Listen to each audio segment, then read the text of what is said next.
தெள்ளியார் பலர் கைதொழும் தேவனார் வள்ளல் மாலிரும் சோலை மணாளனார் பள்ளி கொள்ளுமிடத் தடி கொட்டிடக் கொள்ளுமாகில் நீ கூடிடு கூடலே. இப்பாசுரம் நாச்சியார் திருமொழியில் இருக்கக்கூடிய 4ஆம் திருமொழியில் இருக்கக்கூடிய முதல் பாசுரம். தெள்ளியார் பலர் கைதொழும் தேவனார் வள்ளல் மாலிரும் சோலை மணாளனார் பள்ளி கொள்ளுமிடத் தடி கொட்டிடக் கொள்ளுமாகில் நீ கூடிடு கூடலே அப்படிங்கிறது நாச்சியார் திருமொழி. அப்படிங்கிறது ஆண்டாள் அருளி செய்திருக்கக்கூடிய மற்றொரு பிரபந்தம். 2 மாலைகளை கொடுத்தாள். 2 மாலையிலே ஒரு மாலை திருப்பாவைங்கிற மாலை, மற்றொரு மாலை நாச்சியார் திருமொழின்னு சொல்லப்படுகிற 143 பாசுரங்களை கொடுத்த மாலை. ஆண்டாள் சுடி கொடுத்த சுடர்குடி பாடவல்ல நாச்சியார். பூமாதேவியினுடைய அம்சம் கோதான்னு சொல்லுகிறோம், ஆண்டாள் என்று அழைக்கிறோம். அப்பேற்பட்ட ஆண்டாள் பகவானை சென்று கிட்ட வேணும் என்பதற்காக, கண்ணனையே திருக்கல்யாணம் பண்ணி கொள்ள வேணும் என்பதற்காக கணா கண்டாள், பாவி நோன்பு நோற்றாள். அதிலே அதற்கப்புறமாக விரகதாபம் ஏற்பட்டது, தூது விடுகிறாள், மேகத்தை தூது விடுகிறாள். இப்படி பல பல தகாத, அதாவது வழியல்லாத வழி என்று சொல்லுகிறார்கள்.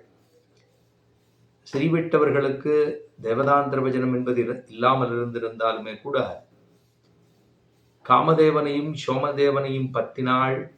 ஏன்? கிடைப்பது கண்ணனாக இருக்கின்றபடினாலே. அதனால அவ தையொரு திங்களும் தரை விளக்கி என்று தொடங்கி அதுக்கப்புறம் கூடிடு கூடலே அப்படின்னு குறி பார்க்கிறாள். ஏன்னா பொதுவா ஸ்ரீவிட்டவர்கள் இந்த காமியமாக இருக்கக்கூடிய சில விஷயங்களை செய்வது கிடையாது. பகவானே சர்வஸ்மாத்பரன், அவனே உபாய உபேயங்கள் அப்படின்னு சொல்லக்கூடிய நாம் மற்றொரு உபாயத்தை வழியை தேடுவது கிடையாது. அப்படி இருக்க செய்தவே ஆண்டாள் தன்னுடைய பாசுரங்களிலே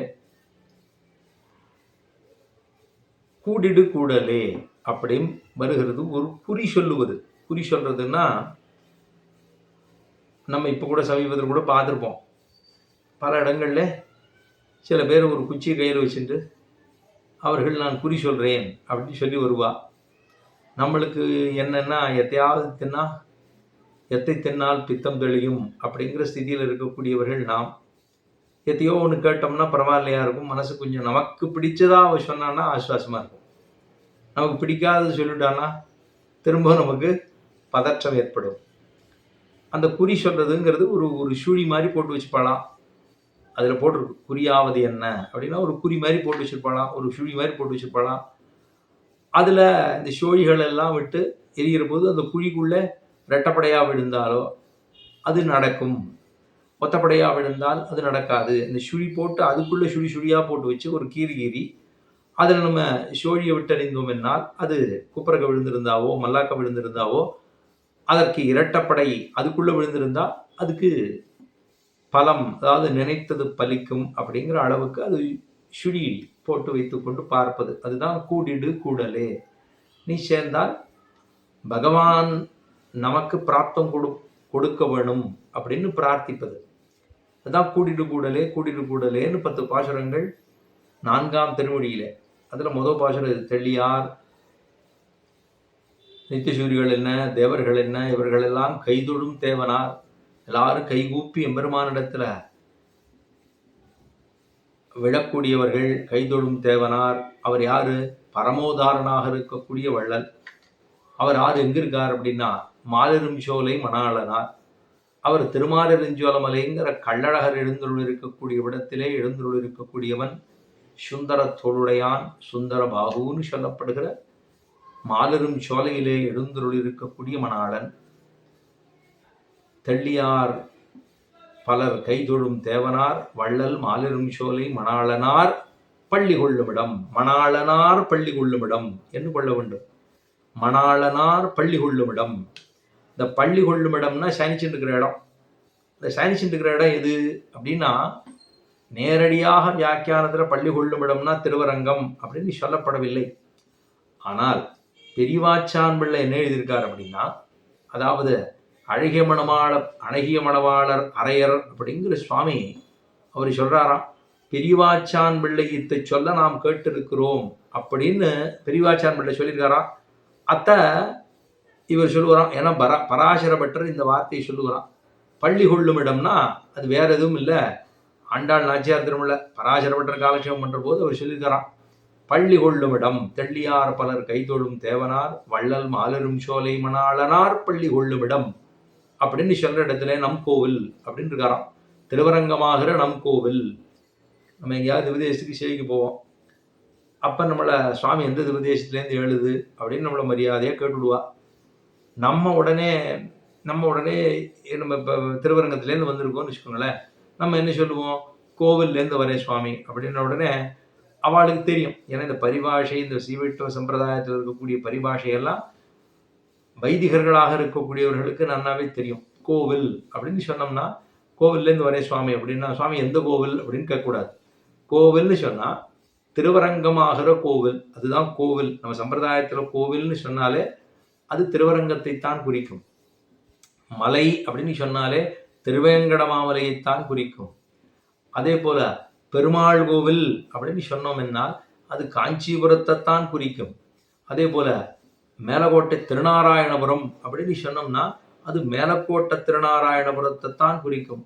கோயில் திருமலை, பெருமாள் கோயில், மேலக்கோட்டை திருநாராயணபுரம்னு 4 விஷயங்களை, அதாவது புஷ்ப தியாக போக ஞான மண்டபங்கள் அப்படின்னு சொல்லப்படுகிற பெருமித்தது.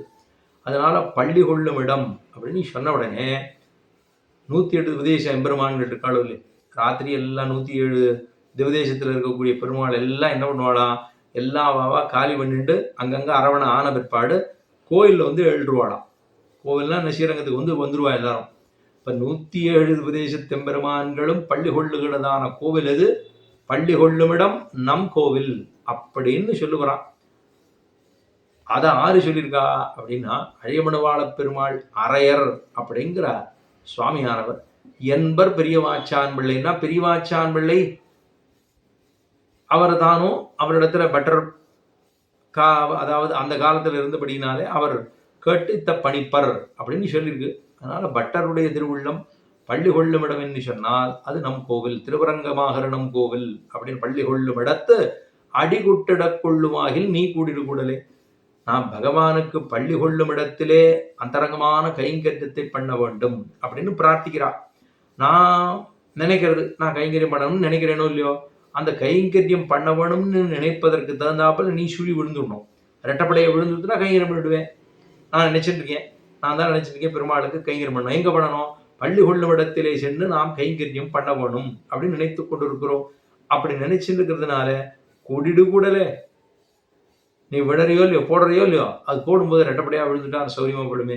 எனக்கு தகுந்தாப்புல சாதகமாக அந்த கூடல் அப்படின்னு சொல்லப்படுகிற இந்த குறி சொல்லுவது நமக்கு சாதகமாக ஆகி போகுமே. பகவானிடத்துல கைங்கரியம் பண்ண வேணும் அப்படிங்கிறத பிரார்த்திப்பது தான் இந்த முதல் பாசுரம், பள்ளி கொள்ளும் இடம் என்பதை கொள்ளுவோம். திருவரங்கம் என்று சொல்லப்படுகிற நம் கோவில் என்பதை தெரிந்து கொள்ளுவோம். மேலும் பார்ப்போம்.